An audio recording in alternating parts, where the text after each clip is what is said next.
ताकू कहला तू कान ध से कहला मु कान धरबिनी नाक ध इलेक्शन कमिशन मोदी कहले तू कान ध धरलानी ये आखि ध धरलानी मु धरलानी उठ धरलानी से कहला मु बस उठाई पारिबिनी नहीं जाओ तुम इस्तफा गोटे टैलेंट लोक से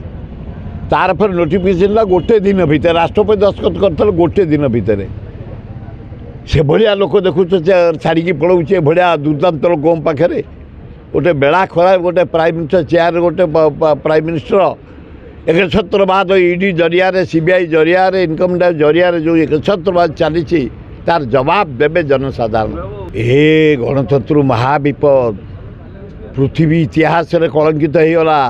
पृथ्वी इतिहास जो गणतंत्र भारत गणतंत्र को सम्मान दौला संविधान को भयभीत होगले लोक इलेक्शन कमिशन इस्तफा ताने या एत चाप पड़ा बाध्य से इस्तफा देदेला इलिगाल कर इलेक्शन कर इलिगाल कर इलेक्शन कर इलिगाल कर से तो आम मुख्य से जिते कहते से टिप्पणी देवा मुझे उचित नुह कि ना से विकेल इस्तफा से लोकटा भल लोक आंक माड़ सही पारानी इलिगाल काम कलानी इलिगाल काम करके इलेक्शन करा बोली मानिलानी इस्तफा देदेला।